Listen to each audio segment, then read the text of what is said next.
man getting bit by an alligator in the screen.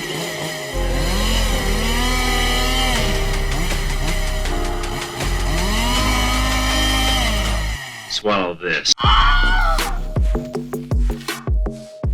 Welcome back to Reasonably Afraid. It is our 50th episode, boys. Holy Is shit. it actually? Can you believe that?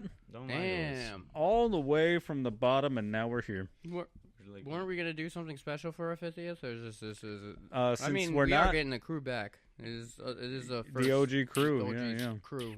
Yeah, we felt like for the 50th episode, we would have the OG crew, and by that I mean Amanda's very busy and couldn't be here. We even brought producer Turner with us. Can we show him, or is he? Turner. Come here, Is he sleeping? Sorry, I think he's doing some paperwork. Yeah. Checking some cables. Turner's our official podcast accountant, Yeah. which is why this is We a had to make massive no loss. money. Turner, what are you doing out there, dude? Producer Turner hopping around the kitchen looking for things to eat off the floor. Yeah, crumbs. Today, Turner's pick was Frankenhooker. Mm-hmm. Actually, no, this is Ray's pick. No, That's it was right. Turner's pick. Oh, no, Turner's pick? Okay. Turner picked Frankenhooker. So today we're talking about Frankenhooker from 1990, rated R, 85 minutes long. We put 4 films in front of Turner and then waited till he did the paw thing. he did the paw thing. It's also that's also how they pick the Dalai Lama. Yeah. Really? Yeah, they put like several toys or objects to And see which... they shoot the other candidates. Namaste. And then they said, nah, I'ma stay.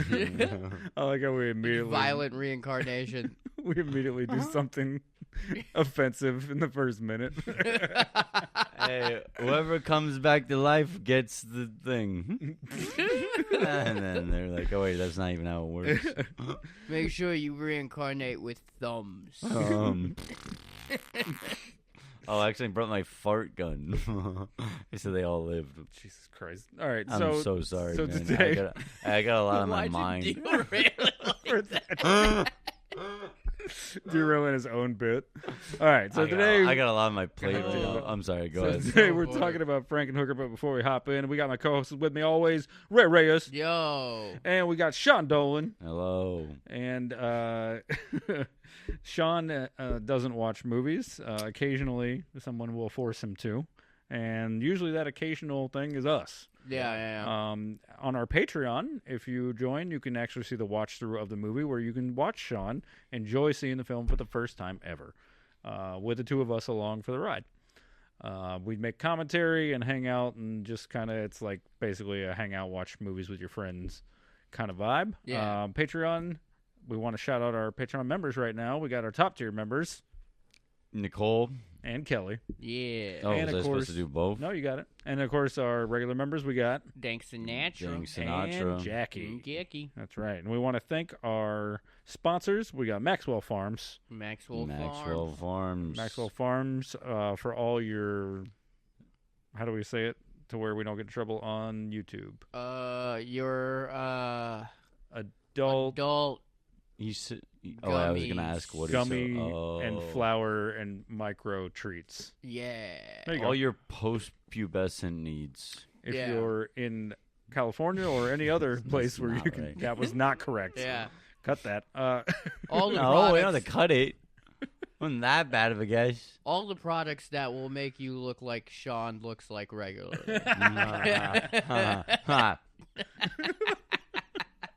And of course, Valley. Cut that. Cut the whole part, yeah. And of course, Valley of O.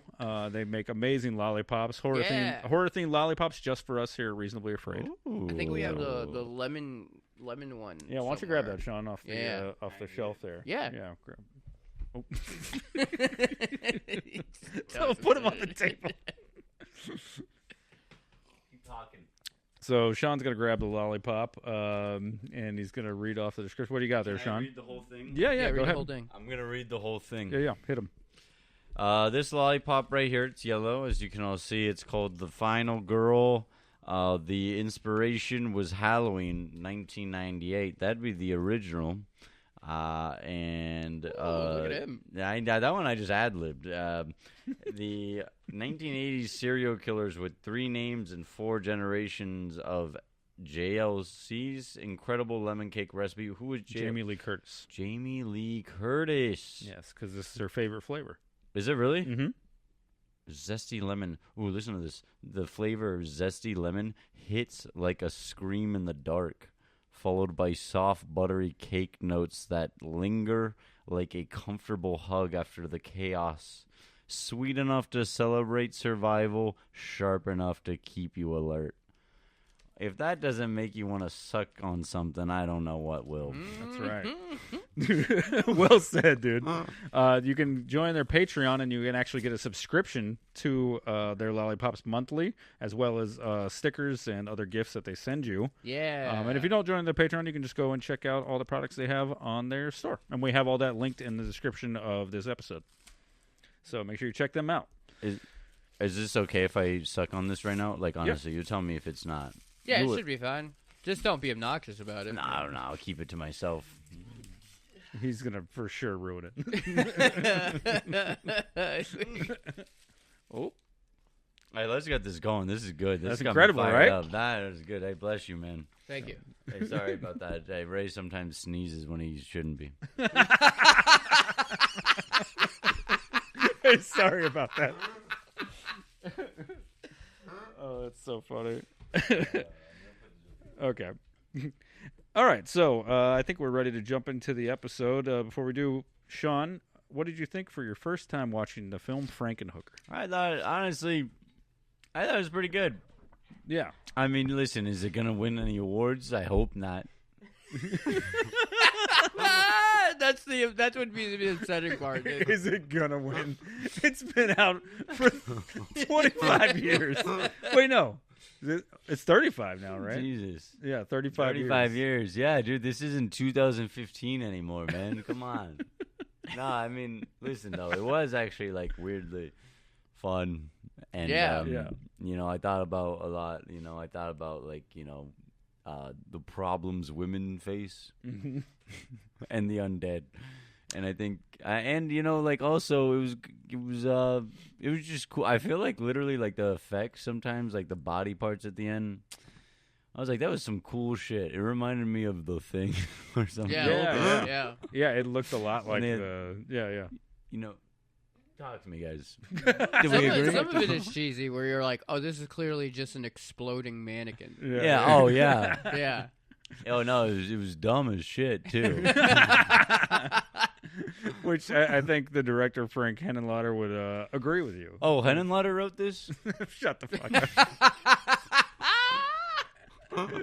He did. He co-wrote it with his friend Robert Martin, who was the Bob Martin, as everybody calls him, the OG Fangoria editor. Oh, Yeah. Wow. Yep.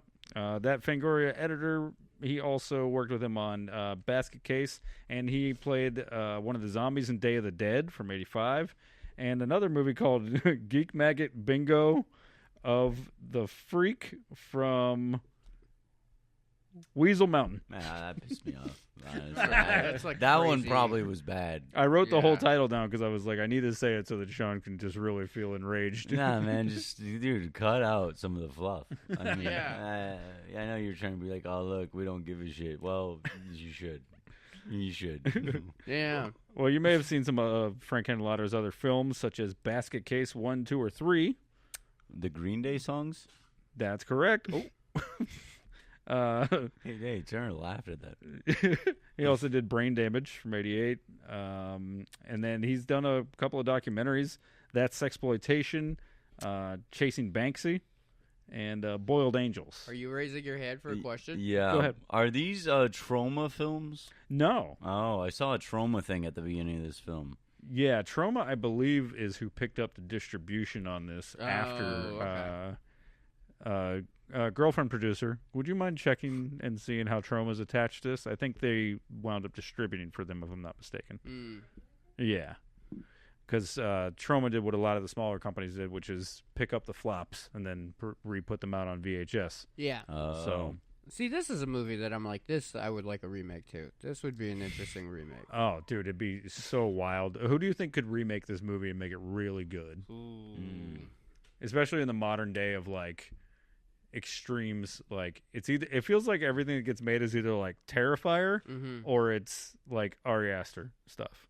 It's like Damien Leone and Ari Aster, and then there's like stuff in between, but you don't see it as much. Damien Leone, I feel like he wouldn't make it much differently.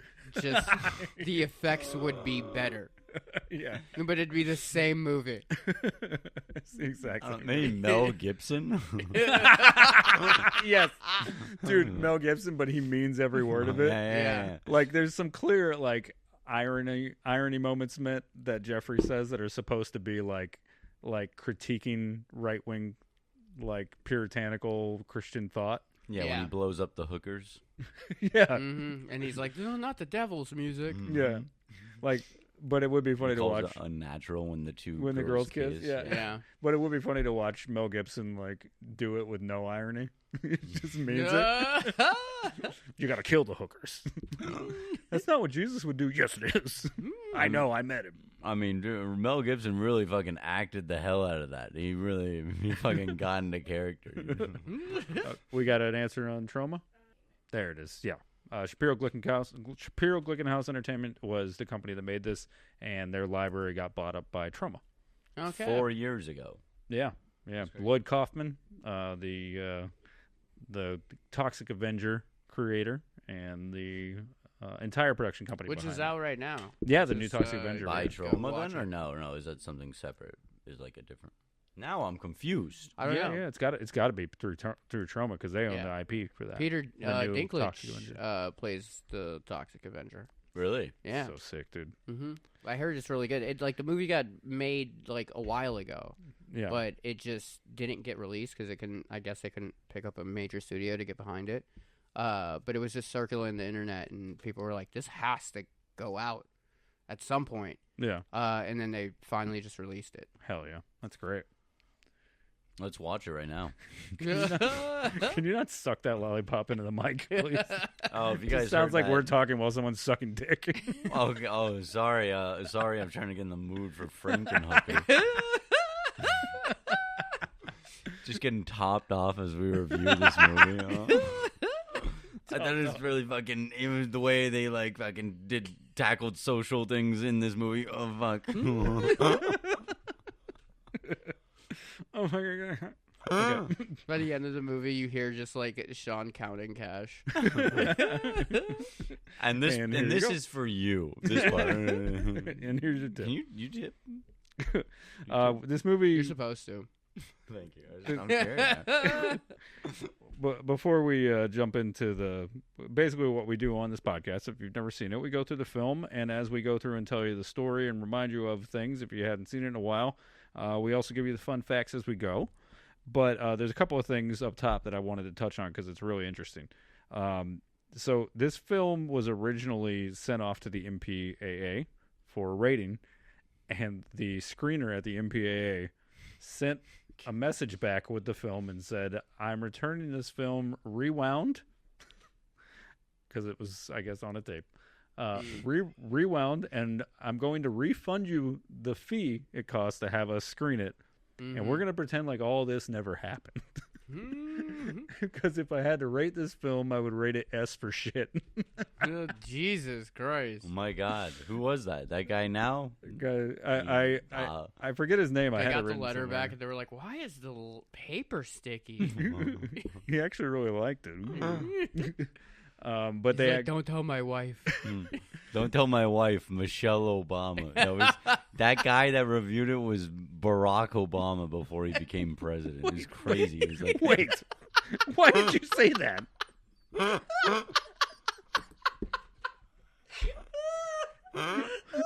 For what reason? I don't know, man. You don't know. What did he do in 1990? We don't know. Yeah, we don't know. I think he was in college. That's what he did as a side gig. Barack Obama's story is a lot like Jesus. We know his early He worked for childhood the and then when he MPAA. became president. Everything else in between were like, In well, I between don't his know. childhood and presidency, he worked for the Motion Picture Association. And I'll tell you what, he really let some films have it. What's Barack Obama's least favorite film? I would guess this one. I mean, he called it S for shit. Okay. I don't remember the guy's name. He passed away fairly recently, but I had no idea. I hope he got to watch this have a cult Damn. classic following and go fuck himself. Rest in peace, Barack Obama. No. That was sad, man. I swear to God, I thought he just gave a speech, man. That sucks. Holy shit. Okay. Anyway, they were Man, going to use rated S for shit as part of the marketing because they thought it was so funny. But for obvious reasons, you can't put shit on the labels of things. A lot of places won't carry it if you do that. Oh. But the R rating came from the home box office release or the home video release later on. So it was originally distributed to theaters as an unrated film. So they refused the NC-17 or X rating that they were offered through the MPAA. They said, "Fuck you guys. We don't care what your rating is. Yeah. You shit. We're not taking it." And they released it to indie theaters and stuff under a non-rating. But the R-rated version, which I looked it up, and the only real big difference is it's got a few less exploding hookers. Yeah, how many less? Do we know? I think it's just one. So That's crazy. apparently one How of crazy was that last exploding hooker? yeah. That they did actually explode one real hooker. There was a mistake on set. The end of the movie ends as no one was harmed except for that one hooker. Who we did? It was a real super crack we put in her. Yeah. She wanted to do her own stunts. She was like, no, I've swallowed bombs before. It'll be fine. It'll be fine. Don't worry You about say it. bombs? Yeah. Okay. Well, I assume it was. I mean, super crack. I mean, it literally exploded. It did explode. That is true. It did explode. Yeah. Well, anyway, so the R-rated version, if you own a VHS copy of the film, you can. Let's see, 90. There probably wouldn't be a Betamax of that. I wouldn't imagine. But if you own the original VHS copy of the film that was put out in video stores, unless it was a special edition unrated, you have like a rare R-rated version of the movie. That's whoa. Yeah. So, also the boxes used to have the Frankenhooker box used to have a little button on it in the video stores. You could press it, and what would it say? Got any money? Oh. Want a date? So yeah, And that's funny because you're buying it. The movie. Yeah. good point. Got any money for me to purchase me to watch me? So at the video store, Frank Henenlotter said that you used to walk around in video stores when it came out, and you could hear like people just pressing the button over and over again. So people would be like shopping, and you got any money? Got any money? That's great. That's fun. Anyway, What so a different time. yeah. Right? Wait, there's a lot of stuff you got to say that about. We'll get there. I'll keep repeating. Yeah. it. I mean, we are using the word hooker a lot, and this is how the movie phrases it. But I don't want to say sex worker the entire podcast. No, that's Oh absurd. wow, yeah, I actually did. That didn't even cross my mind. Yeah, it immediately No. as soon as you watch it, like it's like now it's in your vocab. Yeah, transport. Yeah. Oh yeah. And if you feel weird about that, watch the movie because you can see it is there's it is a pro sex worker movie. yes, it has clear references to the exploitation of women through the patriarchy. It's like very obvious, unless you're a fucking dum-dum and you go, that's woke fucking BBBBB. And as it turns out, there's just always been people who give a shit about other people. So Yeah. and if you don't, you're a fucking idiot. Get it together, right? Yeah. Have some fucking Let 'em empathy, know. piece of shit. You let them know. I'm sure that convinced you. It did actually. Oh, You're broken inside. deal with it. Well, anyway, so we're going to hop into this movie. I do want to say, if you have never seen it, stop the recording now, because Go there's a watch bunch it. of spoilers, and you need to go watch it. It's a great movie. If you've never seen the movie and you heard us say the words exploding hookers, Mm-hmm. then the fact that you haven't seen this movie yet is on you. Yeah. Because I would immediately go watch whatever that is. Yeah. So, Unless you're scared. so go watch it right now. Ready? 3, 2, 1. Okay, they did. Okay, great. Good job. Good. So, we're going to jump into the movie. Sean, Yes. how does this movie start? It was a cold winter's night. Nope. And No. no, I mean, It's I actually a hot summer day. It's like the opposite. It's the fucking very daytime. It's the exact opposite. Hey, man. It's Listen, fucking daylight. man. People outside with short-sleeve Barbecue. shirts. Yeah, when you're like me, man, you don't have time to pay attention to little things like that. All right? Listen, his wife, his fiancée, is mauled by a homemade lawnmower that he got for her dad on his That he birthday. built. He built himself while he was inside playing with the Yeah. brain with an eye. That's right. So, sorry I didn't remember what the weather was like when we saw death, bones, and blood. It really affected you. Yeah. You know who this character reminds me of? The character of Jeffrey, the dad from Rugrats. Where he's just like an inventor, and he's just like Yeah, making and he shit murdered in his wife on accident. Oh my God, you're right. What episode was that when he fucking accidentally got his wife killed? And he had to raise the children on his own, but then he was like, oh, wait, let me just build my wife back because being a single dad is hard. Chucky, I'm alone. Yeah, that kid's name is Chucky. The kid's name is Chucky. A little horror nod. God. Mm-hmm. Was it? The other And he kid, has yeah, like the red redhead frizzy kid. hair. Yeah. Oh, my God. I don't know if that is like if that was like intentional. What came first? Chucky. Child's Play, yeah. Yeah. And it is called Child's Play. Yeah, somebody from this movie Maybe. worked on Child's Play. Which one? Hold on. Wait for it. Wait for it. The You got it. composer. Oh. Composer. Yep, the composer Joe Renzetti. Joe Renzetti Joe did Renzetti. he did Child's Play, and Poltergeist 3. Is he Italian? With a fucking name like Renzetti? If he's not, that's really surprising. Everybody was Italian on this movie. Joe Renzetti. Oh yeah, where are you from? South Yeah. Africa. Oh. Okay. Sure. You're Italian today, Joe. You're Italian today, Joey. Speaking of Italian, this movie. Whoa. By the end of the movie, I was just so happy. There's so many moments where the way he's talking, it's just so fucking funny. He's from Jersey, Mm. which is like Italy, right? Basically. Yeah, you got it. Everybody's honorary Italian. Yeah. Okay, so we got it's Elizabeth's dad's birthday party. Elizabeth Dad's birthday party. They get Jeffrey builds the lawnmower. It runs her over. Her body parts go flying. lawnmower. And if you press this button, it moves forward. Don't stand in front of it.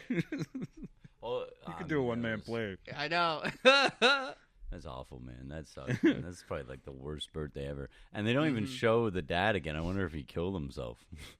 That was crazy. Oh yeah, Yeah. That guy's got to be pretty distraught. You know, his daughter got murdered, and he's not in the movie anymore. Or the mom. They just are like, they gave him. Yeah. Yeah, they're like, yeah. it's over, man. Well, they're probably Also, kicking no one, themselves like- because it's so obvious that Yeah. that guy's a complete lunatic. Yeah. Like, Your daughter didn't work out with the guy with the brain eye? The If you're brain eye guy? yeah, if your potential son-in-law is like poking and prodding a brain with an eyeball shoved into it on a kitchen table, Yeah. maybe get your daughter away from that person. Yeah. What's he do for a living? He's kind of fucks around with the brain. He works at the electrical plant, and also Oh. he just pokes and prods body parts we don't know where he got them from. We don't know where. Yeah. And pokes and It's like a prods. cyclops eye too. Like, Yeah. In a brain. Just shoved it in there. Yeah. Oh, yeah. And he was like, "Oh, I'm gonna make it do what I want by making it feel pain." Like it was just like so many like, "Hey man, that's not scientific at all. You're just making a living thing suffer." He goes, I'm going Yeah. to give it a lobotomy, and then he just stabs it in the side of the brain. That's not a lobotomy. All right, Mr. frontal lobe. Lobotomy expert. I mean, you know, Zach's a that'd be- lobotomist. All of a sudden, man. All of a People, sudden. it's not the problem that they're doing a lobotomy, it's that they're not doing it right. Yeah. He's- Yeah, oh. yes. Maybe I'm wrong. Maybe that's not what a lobotomy is, but I'm pretty sure I'm right. Lobotomy, man. Let's move on. Okay, Bottom so these nuts. What the fuck? That's a French bottom. So they bring in the credits. Lobotomy, and he's like, just asking him. He's like, please put it up my butt. Oh, I missed you, Sean. Thanks, man. It's good to be back, man.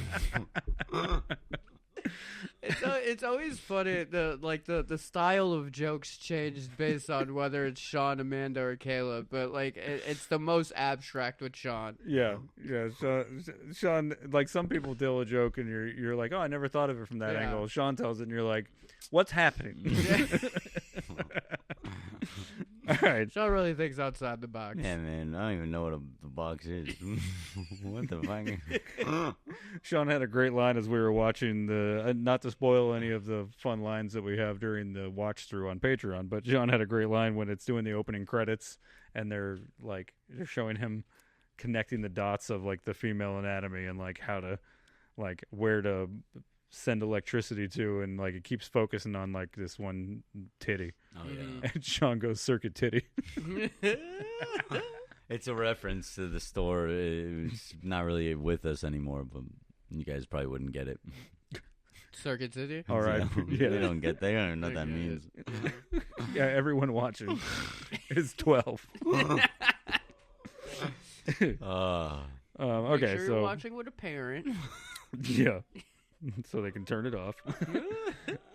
So they show him mapping out the body, and you immediately figure out, if you haven't already figured out by the title, he's trying to figure out how to bring his dead girlfriend back to life. Fiance, thank you.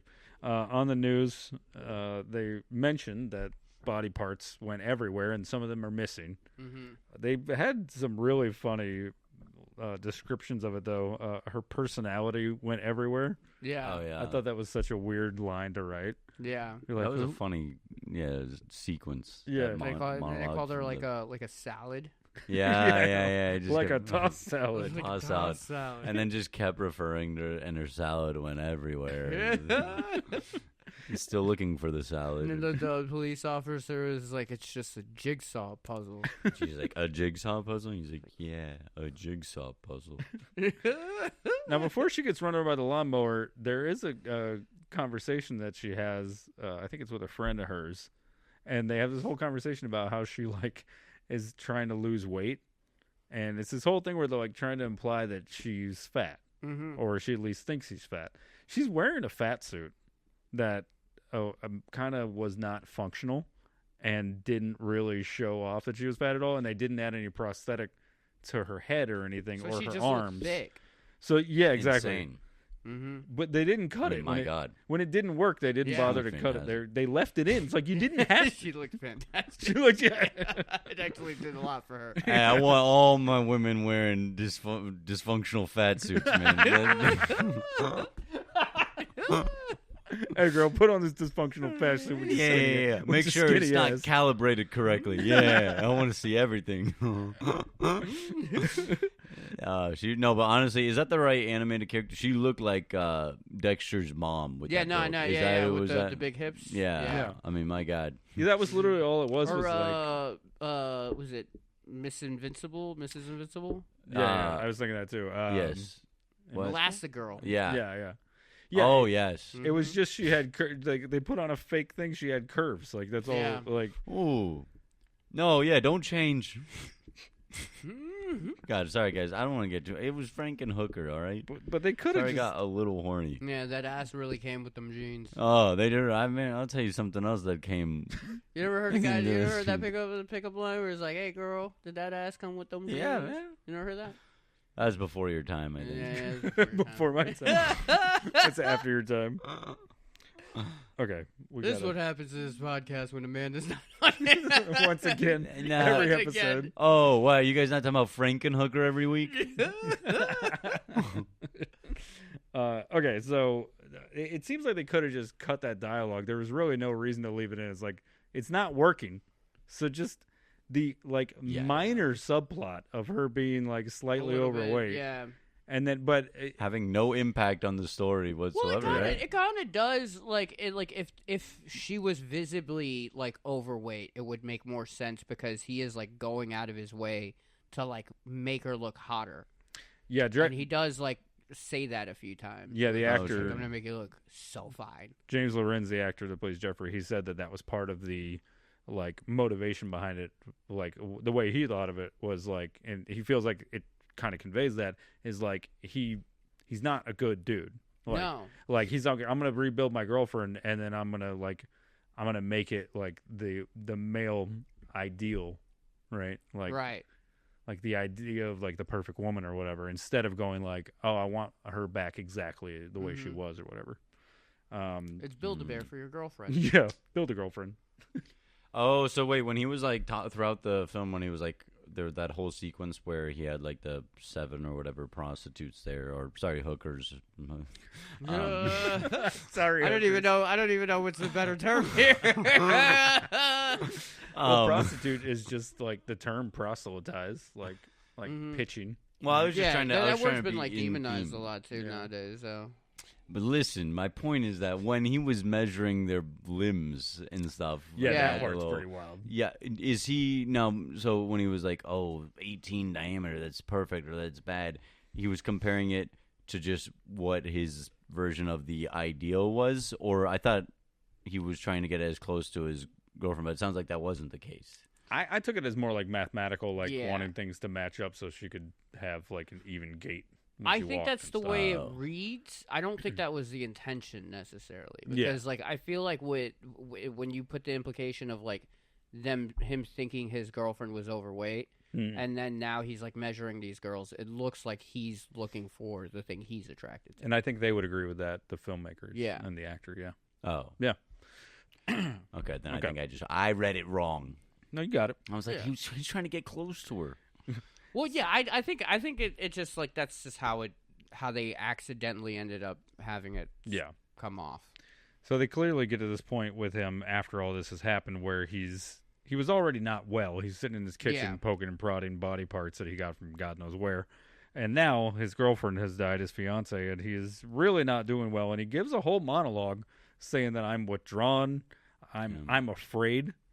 I have social anxiety. Yeah, I've become amoral. Yeah, he's saying all these things that all these like it feels very Taxi Driver-ish, like almost like a self-aware. What's the character name from Taxi Driver? Travis Bickle. Yeah, very. Oh, I think he's a pickle. I was like, that's hilarious. A very self-aware Travis Bickle, where he's a different movie. He's like, I've just been fermenting inside. God damn it. You know, I want to be mad, but that was worth it. That was good. Motherfucker, dude. Anyways, he gives this whole speech to his mom, and like a classic, like, I don't know, Catholic mom or whatever, you know, like it spills his guts. You know, he's just like, this is how I'm feeling. And then all she says is, you want me to make you a sandwich? Like, as if that would somehow fix the problem. And then he's like, yeah. And then he doesn't. No, he says no. He doesn't want the sandwich. I think that was his downfall. Because he can't eat because he's so sad. No, because he has Italian with his fiance afterwards. Oh, he's got dinner. So he has a dinner date with the head of his wife. So you think he's not paying attention? And every now and then, he'll just drop in a little banger like that. Oh yeah, you connected those dots. Thanks, man. That was. Do you think that sandwich part was like?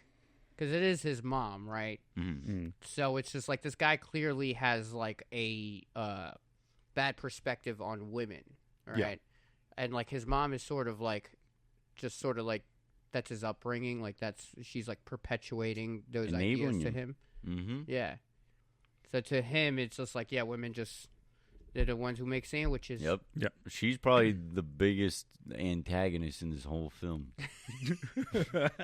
What the fuck?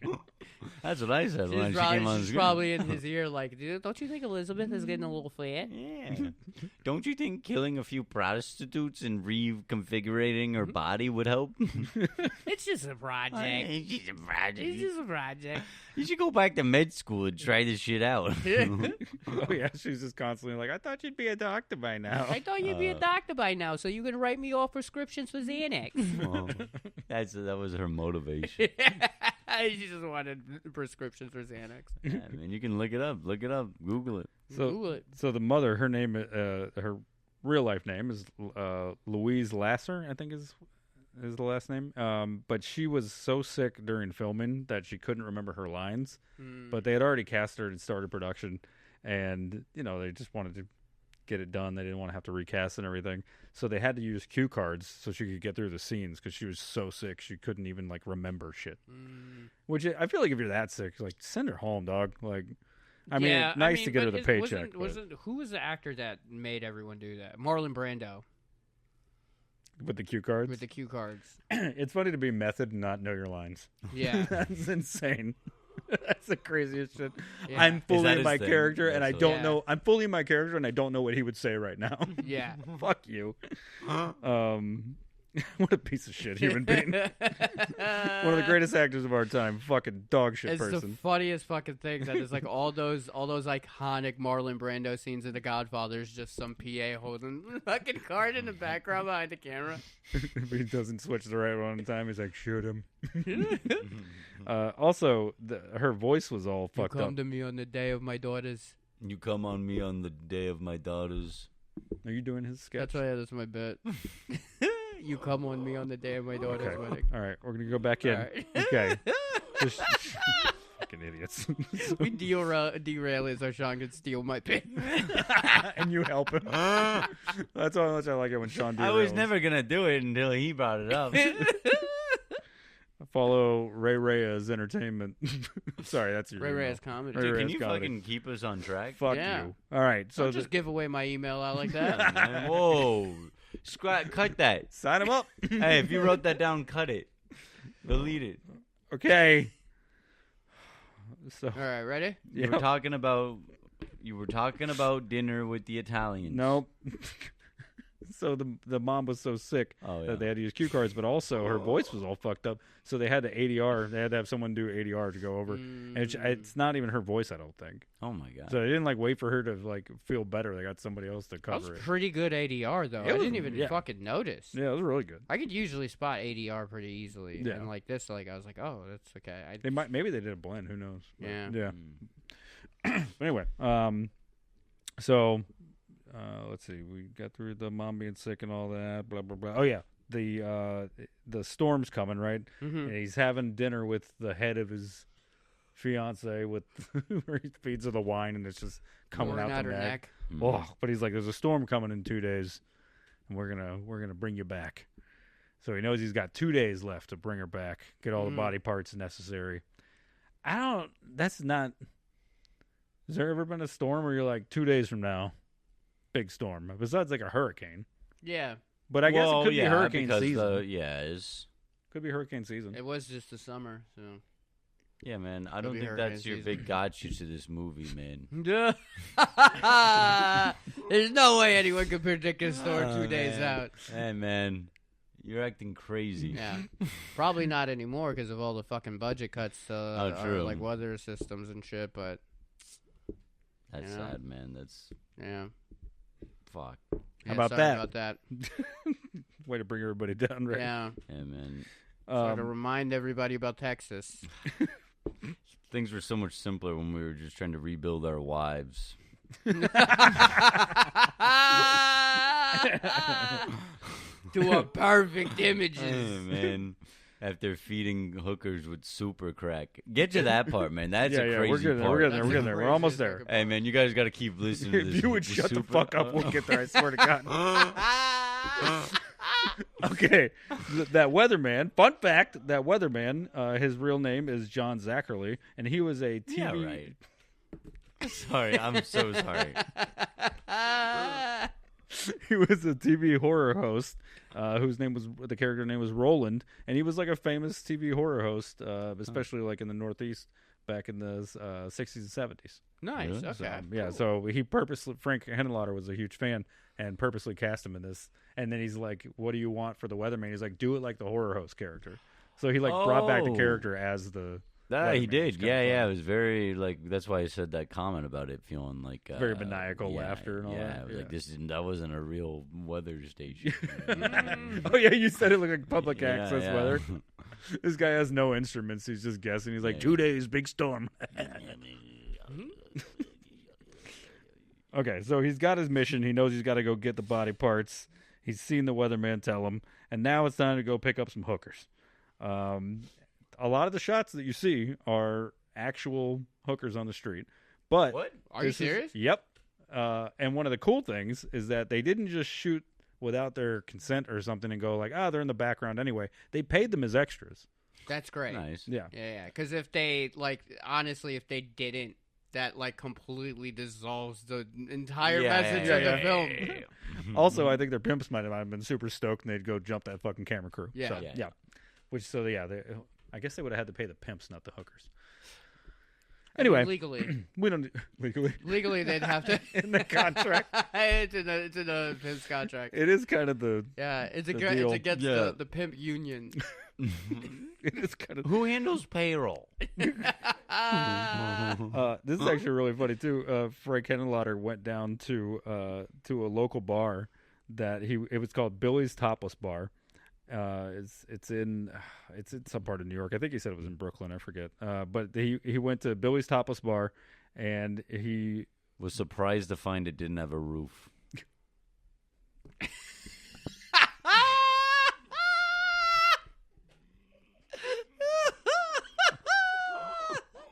Yeah, it fell over in '86, and we just kind of left it like that. We Think changed of that the women name. with topless Yeah. social building. holy shit. All right. And now the girls get sunburn on the top of their boobies. we had to cancel the daytime dances. Yeah, we do have topless women too. Actually, it's not. It's a double entendre. We've had men try to sneak in through the hole in the roofs. Like Mission Impossible, they're coming down via wire. What do you call that? What do you call that? Yeah, it's a wire. Anyway, I don't know. I'm just the owner of this bar. Anyways, what can I get you? He went to Billy's Topless Bar to recruit strippers because they got a budget for this film. It wasn't just like some indie shoot they threw together. And they were trying to get as many, SAG actors as possible because you do need to get a certain amount if you're doing actual production. You can't just work a actual Hollywood production and not have people that you're paying, the SAG wages and everything. So, but some of these characters, obviously, you didn't need to necessarily be all SAG.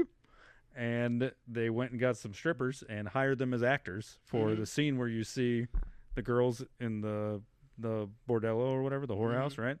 A lot of them were like, it was their first time officially acting, and some of them even got their SAG cards by doing this movie. That's awesome. So That's cool. So look who supports sex workers now. Yeah. Oh, yeah. Frank Henenlotter, that's who. Okay. A couple of drag queens too. Yeah. A couple drag queens. It was really like a hodgepodge of like late 80s New York. Like they captured a lot of the scumminess, but they're also like this is like real people that hung out in these places, and like it was a time and place thing. Anyway, Pretty cool. yeah. This movie, first time I watched it, I was like, "What is this movie?" But like the more you like sit with it, the more you realize like how fucking progressive this movie really is. Yeah. Yeah. No, I agree. I agree. You might not normally. I don't think anybody would ever look at it and think that. But Yeah. I don't think it's the most progressive ever. No, it was pretty good. it's pretty good. So Like, I don't think you watch this and you're like, this changed me. I should start respecting women. Or they're gonna murder me and then put female body parts on me. I think that's what I'm scared of now. So when Jeffrey goes out to meet the hookers, he wants to get a bunch of different girls, and then eventually they're like, you're going to have to talk to the pimp because you got to talk to Zorro. Zorro's the boss man. Yeah. He makes these decisions. So he goes and he meets up with him. He's got in this sketchy bathroom where everybody's fucking and doing drugs. And then, Jeffrey sees the crack, and he's like, what's that? And he's like, oh, you want the drugs? And then so he actually buys a thing of drugs off him, says, tomorrow night we'll meet up, and we'll get all the bodies all the prostitutes. Whoa. Whoa. That's dude. not my words. No, that was Jeffrey's, man. Yep. Yeah, that was Jeffrey's. And he takes a bunch of crack home, and he gets to work Nice. doing what he does best. I love that line where it's just like the ladies, like he's watching the show where like they're arguing to legalize prostitution, and like he's like, she's right, and that's why I'm gonna give them this crack. The crack is killing them. Yeah. He knows so it's I've wrong. made super crack. To speed up the process, and he took it the complete wrong way. Yeah, he's like, it is the crack, and I'm gonna help. You were so close, Jeffrey. So close. So Jeffrey. close, right around the corner to respecting And women. you took the wrong turn, and you went down the wrong way on a one-way street, head on into oncoming traffic. All right. So the show. Oncoming traffic. Hey, Zach, write that down. Oh, you already said that. He had that in his notes.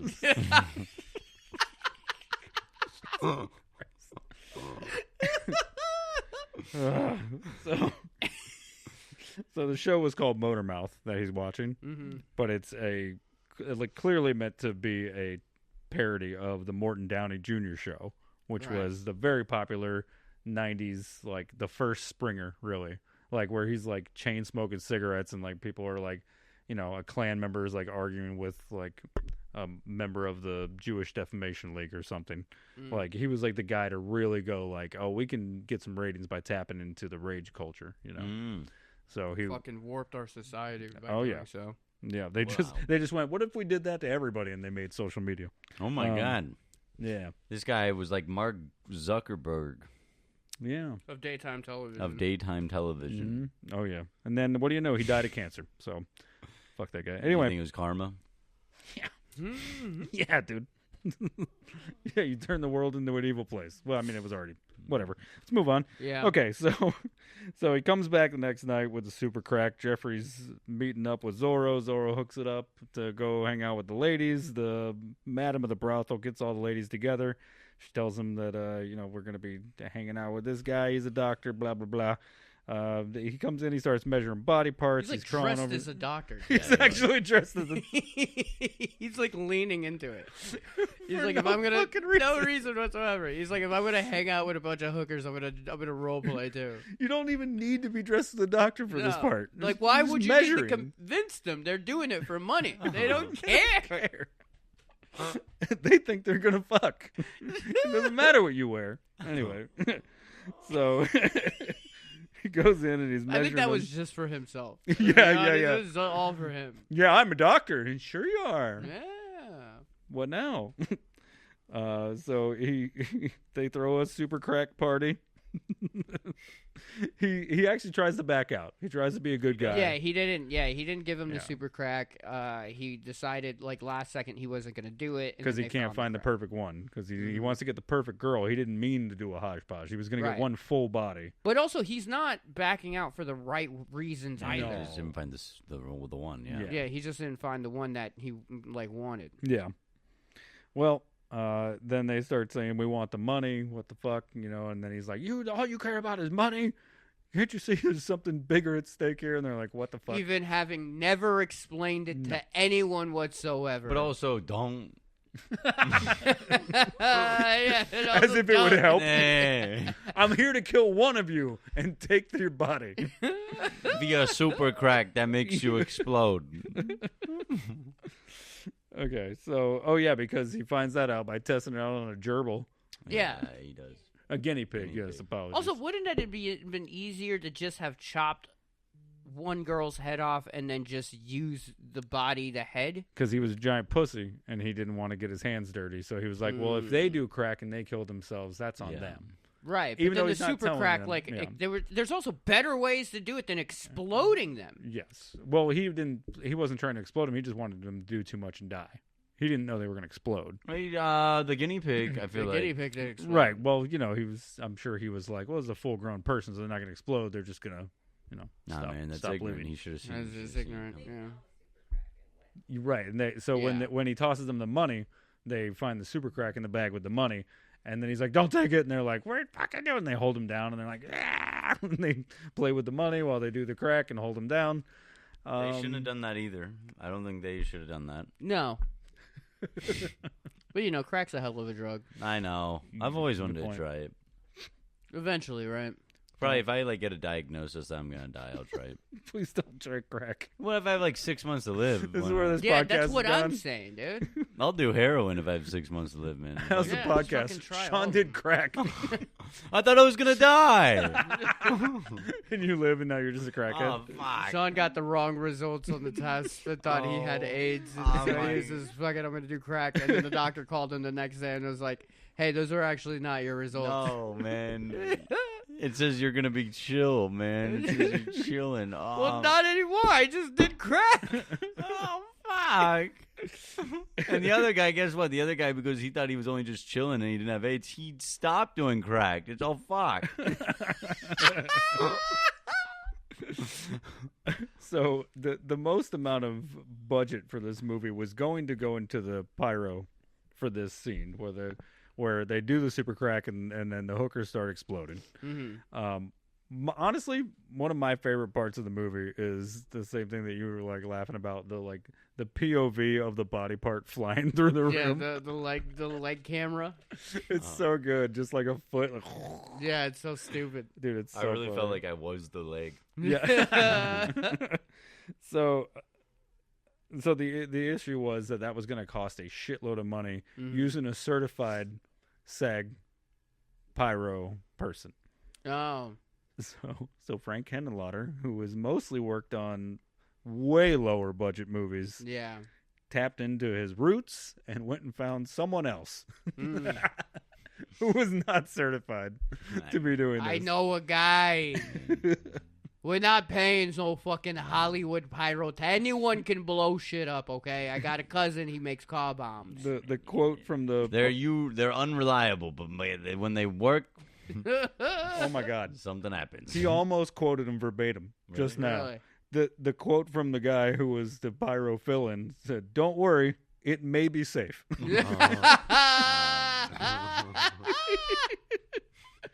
Sean on the money as usual. Man. And there's a chance. His answers might not be safe. Yeah, they said it was going to take up half their budget to do the pyro, and he was like, "I got a guy." So That's hilarious. That's good. He looks in a room full of strippers. He's like, "Hey, you girls know how to blow things up?" Nah, because I sure don't. Who's got training in pyrotechnics? So Zorro comes running in because he hears exploding hookers, and as he runs in, the last one's exploding, and her head flies through the air and knocks him out, headbutts him in the face, and then Jeffrey just takes his time getting together all the body parts he thinks might be good enough to get the job done. Gets back to his house, starts assembling he does the titty sift. You got to find the right titty, right? You know what's ridiculous? He did all of those measurements. Not one look at his notes. Yeah, he was just picking them from random. It was just like, what was all these measurements by for? feel. Yeah, by feel and visual. And that's, you can say whatever you want about his level of education and his scientific background, but it's like, dude, at least just try. Right. He took all those notes down, and you're just letting them sit there.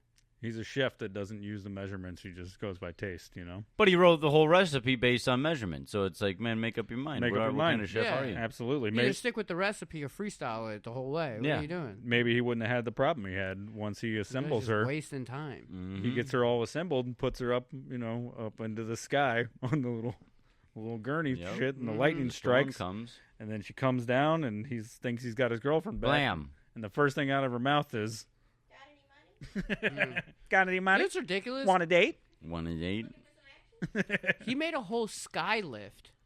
Yeah. Couldn't make a fucking functioning lawnmower. Well, Like, it what are you talking functioned just about? too well. Ah. Didn't have any safety guards. Yeah. That was the problem. You know what? That's the problem with him. He just needs some government oversight. Yeah, he needs to fucking take an OSHA course. Yeah. You want to deregulate everything? Guess who's going to be running stuff? Fucking Jeffrey. Okay. And he gets her down, and they're all confused now because she's back to life, and she's the amalgamation of like 9 hookers and the head of his girlfriend only. Or maybe a foot. No? Just a head, right? Yeah. He did have her foot. Yeah, but I think I don't know if it... Oh, anyway, it doesn't matter. So he gets her all together. She's freaked out. She's clearly not herself. And at this point, is this when she does... Oh, yeah. This is when she escapes, right? She knocks him out. She backhands him. That's right. Yeah. She bitch slaps him. She pimp slaps him. Yeah. Yeah, nice. She knew the feeling. Yep, and then she takes to the subway where a teenage boy gets a hard-on and covers it with a backpack. Then she did still look dead. Yes. Which I feel like that was somewhat of a commentary on men. I also said that too, where it's just like she's just nonsensical. Yeah. The entire time, but every man is still attracted to her. She looks dead, and every dude is still trying to hook up. Maybe it's me, but I felt like I could have changed her. To not be dead. Well, we're all shocked by this, Sean. Nah, man. You're being too hard on yourself. So she's walking around the streets. Now, the first 2 guys say no to her. That's true. There's the one guy who does like the classic 80s overacting. The blonde guy who's like, I forget what he says, but he's like, get away from me. Like he like freaks out on her. That guy was like literally digging through trash, and he's like, ugh, no. I've got standards. Yeah. But not that Danny DeVito, Danny DeVito. That guy is fucking stoked, and he's right. He's trying to live his best life. Mm-hmm. She's like, you want a date? And he's like, yeah, hell yeah. So he gets way too excited. He's like, I know this place. Yep. It's some rundown hotel. I know this place. Oh my god, I love this place. I love this place before he goes in. Yeah. Yes, he knows the whorehouse. He's like, fuck yeah, dude. So they get there, and he's super excited because he thinks he's gonna have the time of his life. And then a couple of kisses and a little dry hump, and then he blows up, Fuck which yeah. I don't get. What do you mean? She has too much electricity in her body. He overshot it. Yep. She's still. That's why she was like her brain was fucked up because there was too many neurons firing. Still electric. Oh. Mm-hmm. And then the next guy, as she's leaving, she runs into the next guy who's trying to pick her up, and he's giving her a bunch of like catchphrases and stuff, like, or what is a bunch of like pickup lines, and then he's like, "What if I put my tongue down your throat?" And she's like, "Okay," and then he does it, and his head fucking flies off, goes flying out the window, lands in the trash can. No one cares. Yeah. That guy had great, like, what do you call that? Like face movement, face acting, facial acting. Oh, yeah. Whatever. Oh, yeah, very like animated. That, yeah, very animated. I was like, dude, this guy's killing it. Yeah, he was convincingly awful. Yeah. It's like fucking Jim Carrey face. I don't know, man. He didn't deserve to blow up, though. No. He did sexually assault her, basically. Oh, yeah. Did he? Yeah, he did. Yeah, he did. Yeah, she didn't. Yeah, she didn't. This is where regulating prostitution would have come in handy. Yep. Yep. You have some rules. Some guy can't just go running around, Sexually assaulting women. Yep. Which even without rules, regulations, you should be doing that. Now, at this point, Jeffrey's out looking for Elizabeth. He's got to find her. He can't find her. He runs into a Swedish guy. What are you, some kind of Swede? What, you got some kind of Swede in the middle of Times Square? This guy's speaking Swedish to me in Times Square. Fucking nonsense. The nonsense movie. I fucking love that it's line. so fun. When you speaking Swedish to me in the middle of Times Square? So Frankenhooker goes into the bar. That sign on the bar that's lit up. What was the name of the bar? That's right. Huevos Grandes. That's right. Not an actual name of a bar. It's translated to big eggs. Or balls. Balls. Yeah. But that bar is real. They just, hung up the little neon sign. She goes in, and immediately the guy who's been talking to Zorro the whole time, he's a fucking scumbag. Oh, yeah. Clocks her immediately as like someone who could be taken advantage of. Yeah. Goes over there and he's like, "Hey, sweetheart," blah, blah, blah. Sit down in the booth. He starts going down on her, and then of course, you know what's gonna happen next. She's full of electricity, even down there. She's electric. What was that? No. Oh yeah. She's electric. Yeah, her pH was off.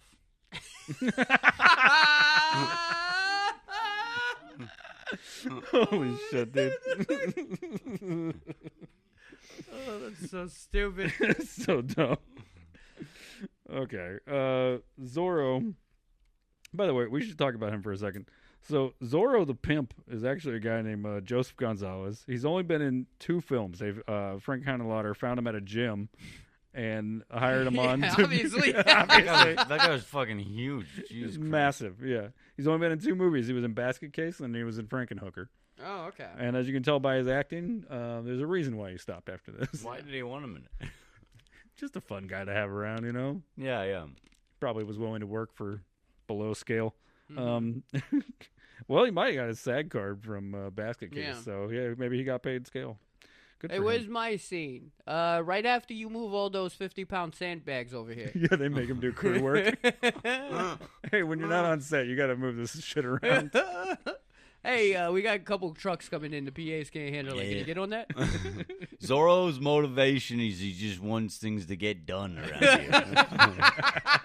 You're a method actor now. Hey. So Zorro sees the guy. Wait, hold on. The truck driver's just like, "Hey, Joseph, can you help me out over here?" He's like, "No, call him Zorro." Call him Zorro. Hey, Zorro, can you move all these cases of water? Good. You're gonna make it fun. This industry kid. So Zorro sees the guy explode going down on her, knows what's up because he hears her saying all the words of all the other prostitutes, but Yeah. he sees she's got the branding. Yeah, got the Zorro branding on her arm, so he knows. He's like, "Oh shit, those are my girls," you know. And he even says it. He's like, "This isn't your arm. Mm-hmm. This isn't your torso." Like he's like just calling out things on her that aren't hers. But then he's got to end things, so he punches her head off. Not all the way. Clean off, almost. Almost clean, but not all the way. Not all the way. Like 95%. Yeah, just enough to like have the head hanging off, which was kind of sick looking. That was kind of cool. That was cool. Because it was like still moving and stuff. Yeah, she was like, it was a great fucking effect. Yeah, dude, that was fucking gnarly. So Jeffrey finds her, reattaches her head, brings her home. Let's see. Oh yeah, so then he starts shocking her again, but he's putting new braces in on her neck. And presumably, I guess now he's got more time to pinpoint, target where the electricity's going instead of just shocking her whole body. I guess that's the science. Yeah, nothing really explicitly changes, but it does. But it does.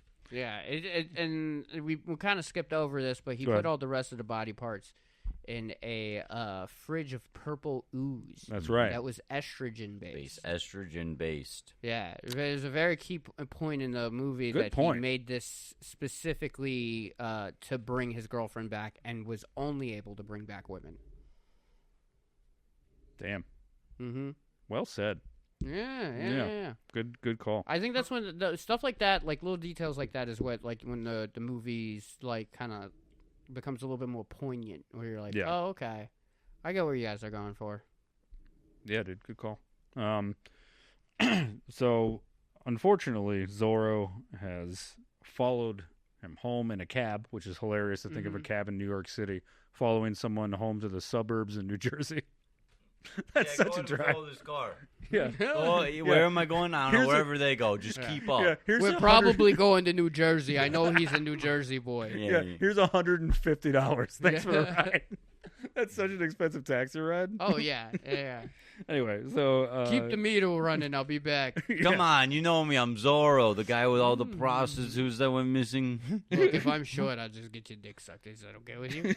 I ran out of prostitutes, but I can do it myself. I learned a lot. They actually all learned from me. Yeah, I feel like 80s cab driver would strike that deal for sure.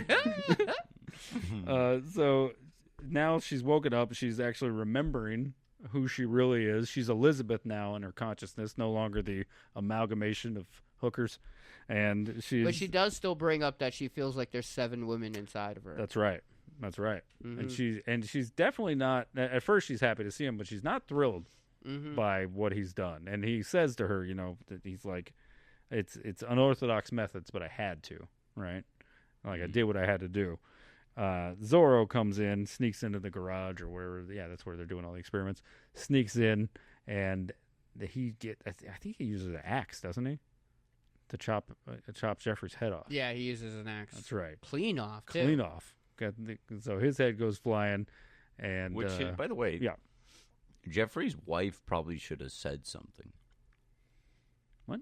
He kind of walks right behind Jeffrey, and then she's having a conversation with him. Oh, yeah. Well, she did just wake up from being dead. She's a little bit like. She's like, I was at the birthday party. What happened? Yeah, but also, I mean, hey, listen. Some things you see a guy walking, approaching very discreetly, holding an axe. Yeah, I'd probably be like, "Hey, do you know him?" Yeah, that's a good point. He looks like he might chop your head off. Well, and he probably would have just turned around and been like, yeah, he probably would have killed him anyways. Yeah, he probably would have killed him anyways. He's a big fucking dude. So as Zorro, it seems like he's won, and he's going to take his property back, as he would put it, right? Yeah. But all of a sudden, the little fridge full of estrogen water and body parts starts shaking, spills out, and then I don't know how to describe what comes out of that fridge. Like it's a conglomerate of hands, feet, and boobs, and they just rip apart Zorro and pull him into the fridge. Very like the body horror of like Hellraiser and The Substance. Yeah, like, very Substance. Yeah, just body like parts falling apart, like a titty and a face and an arm all sticking out, and they grab him and they pull him in. Oh, it's so sick, and it's like a perfect revenge at the end, or like a perfect get back, And then right before they close the fridge up, they pull in the crack. That's right. You need the crack, dude. You need the crack. Anybody got a stamp? I don't get the stamp thing. It's something crack related, I assume. Yeah, I think so. I thought they just had like mail. Yeah, crack mail. It's like I do this crack and then head off to the post office. So now Zorro's gone into the fridge. She's been pulled under by all the body parts. Elizabeth puts the head of Jeffrey onto a different body. And she says the same thing back to him once he wakes up. She's like, my methods were a bit unorthodox. She's like, basically I did what I had to do to bring you back. And she's like, well, you only made it to where you could do this to women. So, and the big reveal, big titties. Boom, he's a woman. Full blown lady body. This is every Republican's nightmare of Biden's America. And they all lived happily ever after in Biden's America. The end. God. Joe Biden thinks those two were Adam and Eve.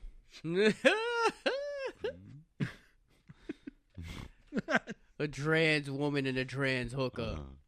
Lived happily ever after. Isn't that great? Come on, let's all celebrate with some super crack. Who wrote this movie, Hunter Biden? I hate it here. All right, a couple quick things that are fun before we hop off. Oh, whatever. Get on with it. Jesus Christ. Elizabeth's last name is Shelley, which is a reference to Mary Shelley, the author of Frankenstein. Oh! Yeah. The actress is Patty Mullen. She was in only four films ever, I think. Really? Yeah. But she was first famous for being a Penthouse Pet of the Month in '86 and Penthouse Pet of the Year in '87. My God, good for her. Yeah. Yeah. Of the year? Which is why it's so funny that they're like trying to put her in a fat suit, and you're like, nah, she's hot. Yeah. I could see right through that. So she actually still calls up Frank Henenlotter and leaves him voicemails every time she calls him, or if he picks up. She does the same thing every time. She goes, "Want a date? Got any money?" So I think that's awesome to just have like a 35-year friendship where the person keeps the same bit going. That's great. I'd probably get tired of that. All right, don't ruin it. Hey, I have a wife. Yeah, please, Stop calling. It's 3 a.m. We're going through problems right now. Because of you. the last thing we need to hear. Want a date? She keeps thinking that I'm calling hookers. And I am, but listen, when I'm not leaving them voicemails.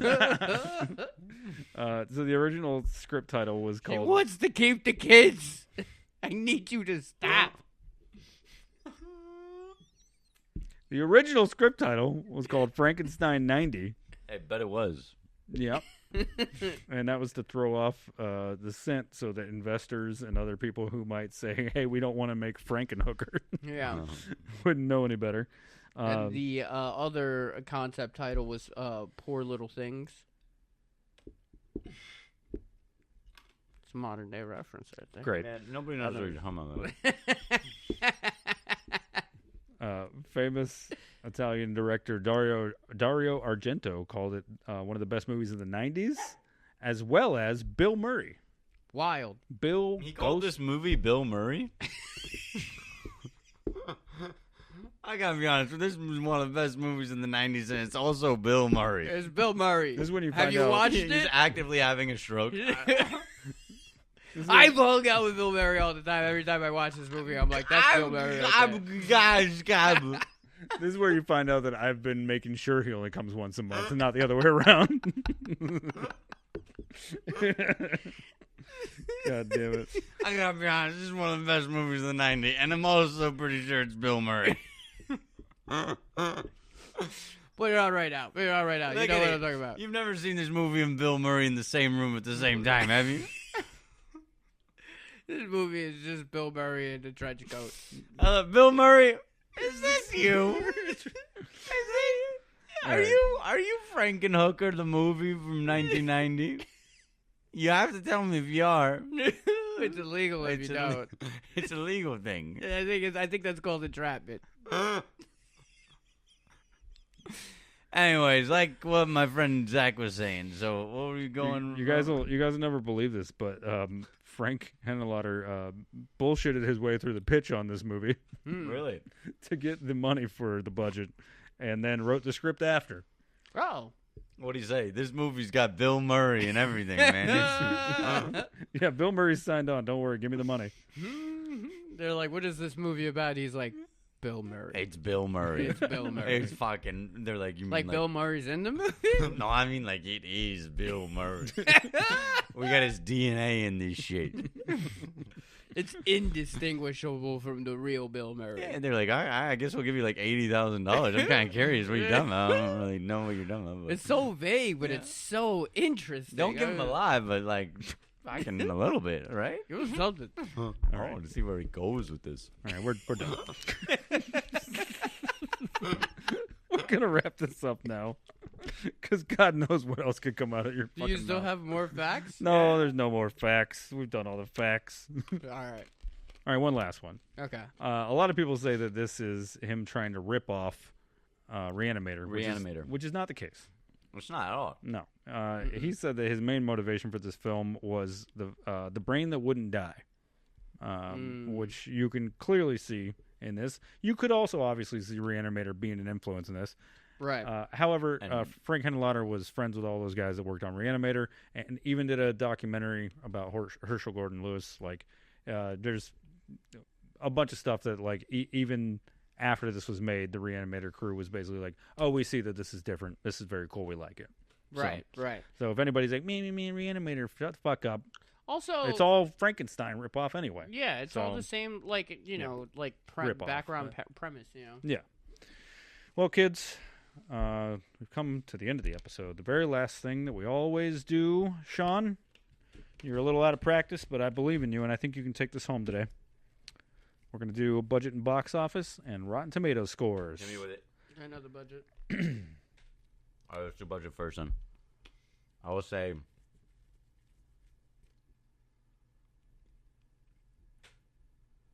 $875,000. Okay.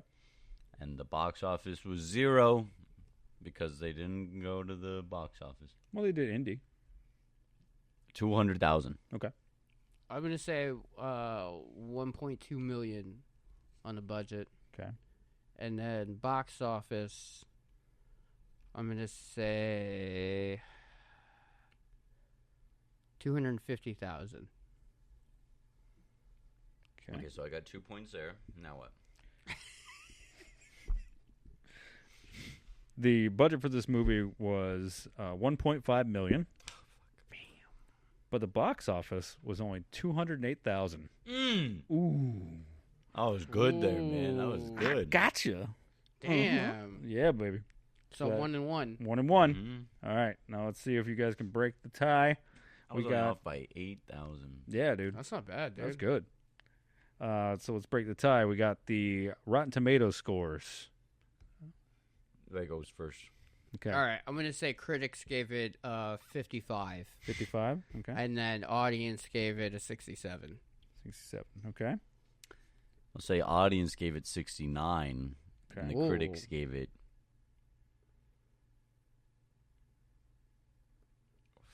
40. You said audience 69, critics 40? Yeah. Yeah, I feel like critics hated this movie. 69 and then 40. Okay. I think it's a fucking great movie. I Now, don't think the critics are that bad. I'd give it like an 80 if it was me. now before I tell you, I'm going to remind you that the critics, by the point of 1990, when this movie came out, had pretty much all written off horror. Right. And the major outlets... Oh, I won.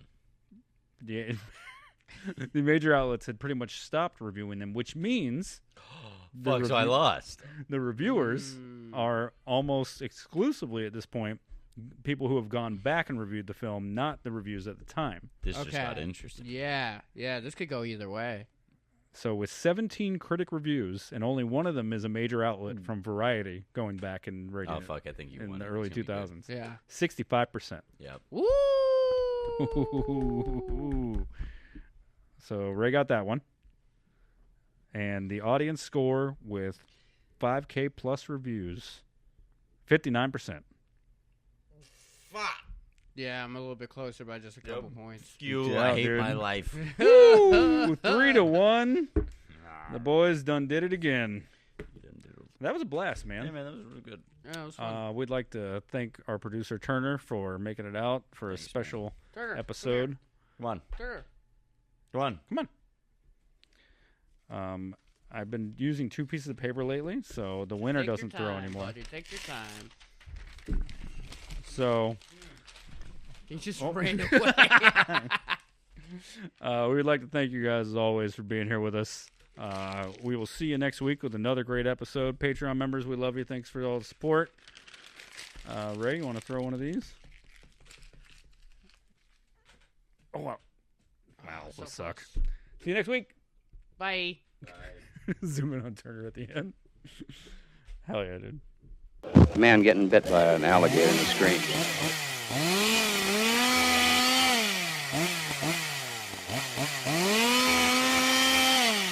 Swallow this.